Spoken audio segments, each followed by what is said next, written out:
Oh, that was unbelievable. Oh, he tried to go for the big finish. I thought I had it. I've seen bits of Cassius, and what I've seen is the footwork, the tries, the power. So I think he's one of those players that'd be interesting to watch, because at that age, Marcus Smith was a freakish talent. And look where he is now, and he's there because of his mind, actually, and his motivation and his willingness to learn. There'll be work to do, but it'd be really interesting to see how much better he can be 2 seasons or 3 seasons from now. That's the real gauge. Cassius Cleaves, Harlequins, play on the wing.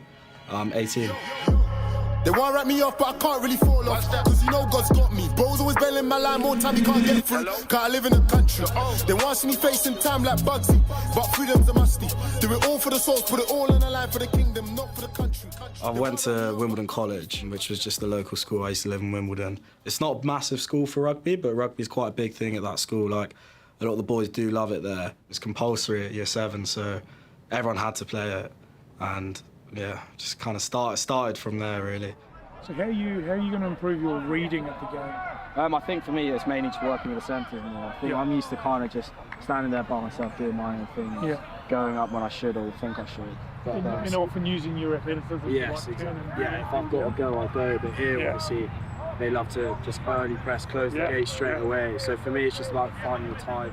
Started off at prop, which is a bit of an interesting move, but used to eat a lot of food. Mum used to feed me way too much, so I was a big guy back then. Moved to the wing slowly once they realised I had a bit of gas, and then kind of just kept on playing rugby from there.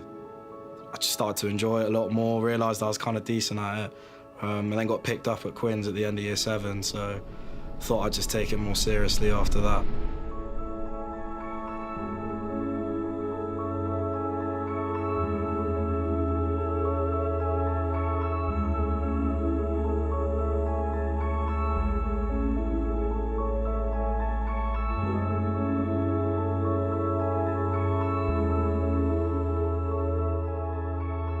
They were sorting this all out behind the scenes. I literally had no idea what was going on.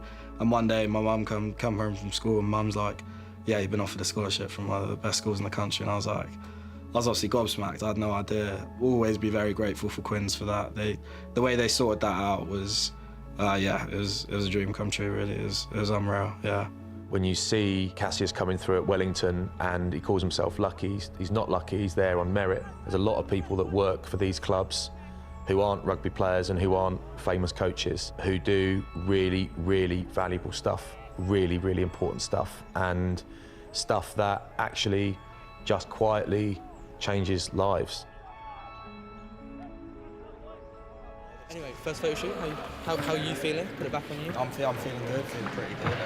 Fresh trim just before. All right, lads, go on. Come on, mate. Get it right.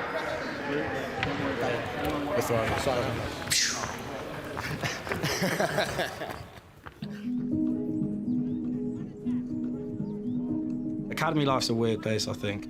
It's obviously a big step up. Like, training is completely different. Some people perceive it as they're in the academy to be on little money, spend it, like kind of like a uni lifestyle. Like, I'm just gonna party, train when I have to train, play when I have to play.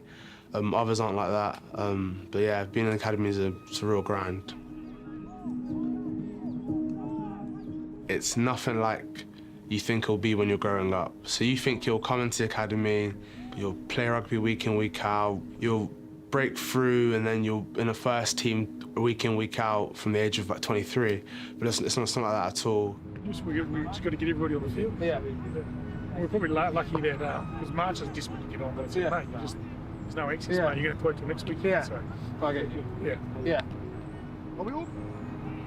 There's an opportunity for you to get it. I know you do. It's been a long year. Hasn't it? Yeah. It's been a long year. My perception of it's always been polluted because you have guys like Marcus Smith, they broke through really young, really early, and you see guys at other academies do similar things.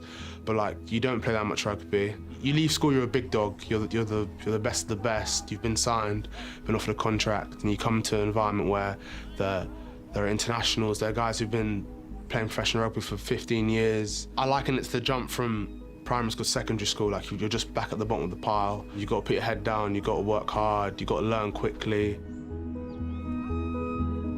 Pre-season games are important because for the younger guys, that might be the only shot they get for a little while to show the coaches that they can play well against senior pros and they can carve people up and score tries and they can deliver. So what it might mean is that a couple of months down the line, someone twists their ankle or gets a knock and there's a 50-50 call, and do we risk the youngster? Well, we've only seen him play a couple of games in pre-season, but Jeezy was good, so it suddenly makes a young player feel like less of a gamble.